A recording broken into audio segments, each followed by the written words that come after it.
There is a saying that peace comes from being able to contribute the best that we have and all that we are toward creating a world that supports everyone.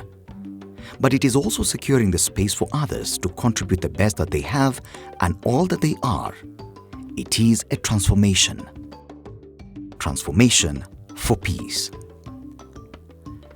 ACT Change Transform Organization, ACT, with support from the Royal Danish Embassy, has been implementing the Peace, Security and Stability Program in several counties since 2016. Peace, security and stability is an integral part of our programs at ACT. So the PSS program plugs into this program and strengthens our agenda as a peace as a program in implementing activities out in the field with the communities in a way that addresses different forms of conflict that impact citizens in one way or another, and also complement some of our work, because it is only when it is peaceful out there that we can be able to achieve our programmatic goals. To many people, Mathare Valley, an informal settlement in Nairobi, just like many informal settlements, is known for many things but synonymous with violent crime. And if not election-related violence, then other forms of conflicts. But one Alphonse Were, a champion of Usalama Kijijini under the Mathare for Peace initiative, has literally taken the words of Eleanor Roosevelt into action that it isn't enough to talk about peace. One must believe in it. And it isn't enough to believe in it. One must work at it even in awkward circumstances of COVID-19. Hii maneno ya peace imetusaidia sana. Cause kuna wakati corona ilianza, life ilikuwa so hard. Kuna landlords walikuwa wanakufukuza bila kuelewa unaenda wapi ama utahamia wapi, kazi pia zilituishia. But through this dialogue niliyekuwa hapa na MPI ilitusaidia sana. Juu walituitia landlords karibu wote na wakawaelezea na tukaongea na tukaelewana.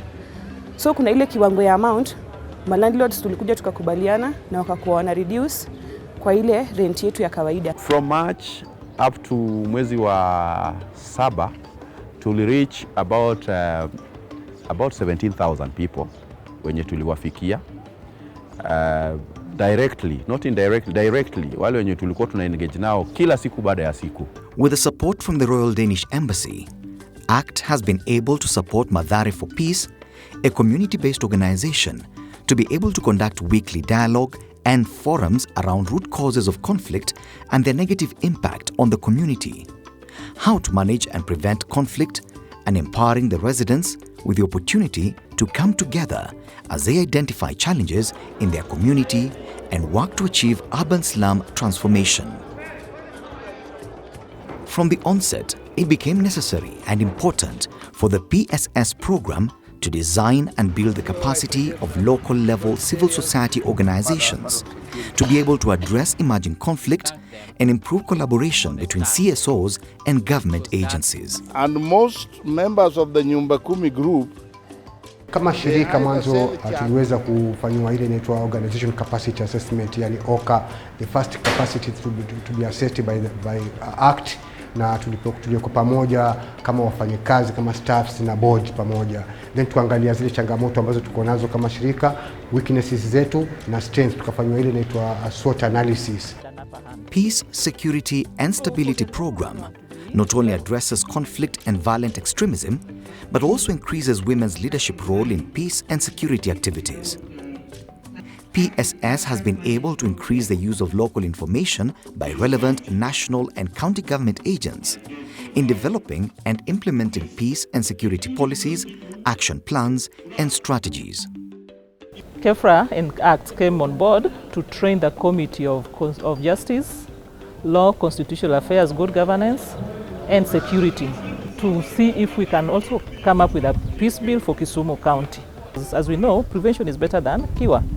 If we have peace, then we don't have the conflicts. Then the courts don't have to punish the offenders. In Kilifi County at the Kenyan coast, it is no different.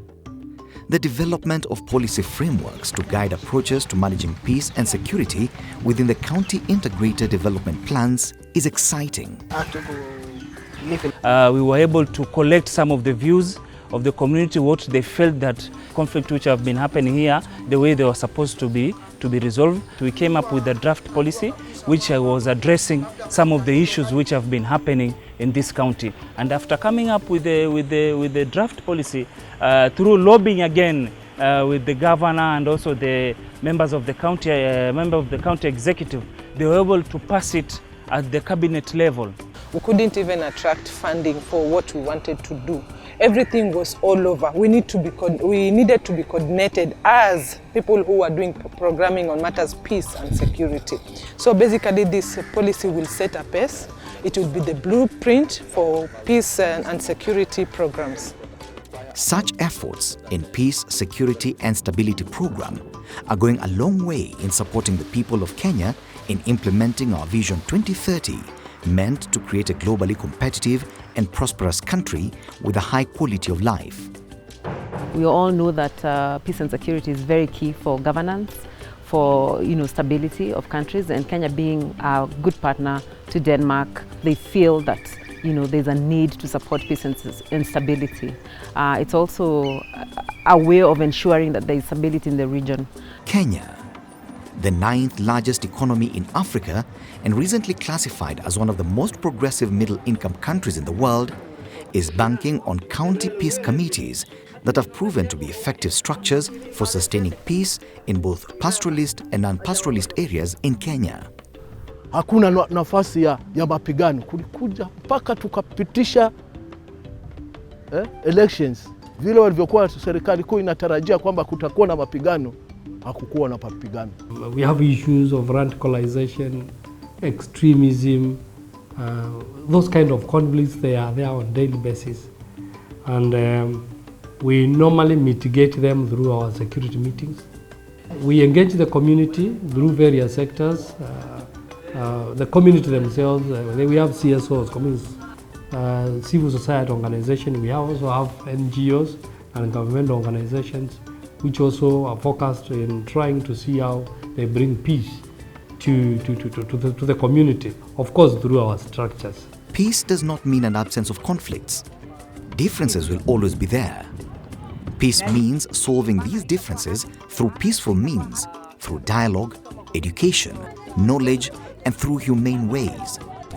When you talk about peace building and conflict management, we want to take the whole society approach, where we embed all the aspects that enhances human life in the community. Because without food, somebody will obviously have something to ask about in their communities.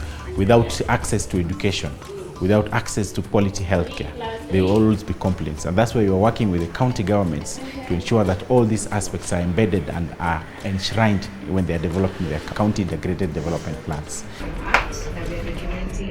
For what I've been talking about on supporting the social change activists and supporting the young human rights defenders in the community, we already have an existing network of young people who have already been going through this program. So let's say if we have supported one particular youth group, for example, Alpha and Omega CBO, they're already a membership of about 50 to 60 youth, and in the program we were only able to target 2 of them. So already the knowledge that they have, they're able to share that with the larger network of youth who are also in their group, and also through the networks that we were able to introduce them to, because we had sessions where we had members, for example, from the Kenya National Commission of Human Rights. We had representatives from offices like the ODPP offices, gender technical committees. So these are some of the networks that they've been able to build in the program. Katiba ni msumeno, ukata mbele na nyuma. Ile katiba ina meno, tena makali ya umma. Nyinyi mkisikia tu gender based violence unadhani ni nani? Wanawake. You see, most people or the society think that SGBV or gender based violence ni kitu ya wanawake peke yake, and that is not true. So through this I have learned a lot that I can also give and also equip my fellow young ladies and also men. When I get a chance to, I talk to them because most of them, as I usually say, think that SGBV or sexual reproductive health rights, it's a girl issue or a women issue, of which when you sit and really reflect, it's a societal issue. ACT, Peace, Security and Stability Program, premises itself on initiatives that encourage public-private contribution to crime prevention while encouraging peaceful coexistence. Talent ni kazi hususan sana tunajishughulisha na mambo ya nurture talent na pia vile vile kuhakikisha kwamba vijana wanatoka katika mazingira yasokuwa ama mazingira yasokuwa pendezi. Na tunashukuru Mungu Afrika alitupokea kwa mkono mmoja kwa sababu waliona tukikaa idol sisi kama vijana huenda tukawa na fikra potofu, tukawa wahuni, tukasumbua jamii yetu. We mobilize vulnerable young people. We wanted to at least know if they can be interested to make a change. So they agreed. We empower them through human rights camps and entrepreneurship trainings. And through this project, most of them now they have started small businesses. Some of them we have supported them through a small business startup kitty which the project offered. Through skills transfer and business mentorship, ACT Change Transform organization, in collaboration with stakeholders, has been able to amplify the untapped possibilities and potentials in the youthful population and create job opportunities and businesses through friendly credit facilities and access to ICT networks. A person who comes up with a business idea and gathers the resources to actualize the idea. Are we together? Any opportunity that you get to acquire new knowledge, you know, to do things, especially out there in the marketplace, go for it. Sasa nataka kusema nimebadilika kupitia kwa mkono ya pamoja for transformation, and I'm now reforming other boys who are being used kwa njia mbaya. Kwa saizi mimi nafanya kazi ya kupiga warangi na niko na mavijana karibu 15 wenye nisha reform. Watatu wanafanya kazi hapa, kuna wengine 12 wanafanya kazi kwa shamba. We want them to create employment opportunities. We want these young people to get linked to business opportunities, and we want them to also access entrepreneurship and other services which only business can be able to provide. And so the partnership with private sector is very deliberate. Our engagement with ACT has been to promote and complement each other in the same agenda of youth empowerment. We have been able to conduct joint activities in Kilifi and Mombasa counties, where we have been able to empower and train over 200 youths, whom have been able to form, at least out of the trainings we have had 10 youth groups formed, who have been economically empowered by Youth Fund through loans of up to 3.2 million to establish enterprises and to create employment for themselves and others. Hiyo mafunzo haikuwa tu mambo na nini business pekee yake, ilikuwa mafunzo ambayo yalisaidia wengine pia, ambao wakaona hii miadarati mbuka haizi saidia, wakaona acha pia mimi. Kuna wengi ambao wanaume ambao leo hawako hapa, wengi wako kwa biashara zao. Tutasaidika juu saving tutashare, ambayo pia vile wale watu kila mtu ako na biashara yake ataongezea pia kwa hiyo pesa yake, kwa hiyo pesa yake. Then tuna hope kila mwaka tukue tuna share ile faida tuna share.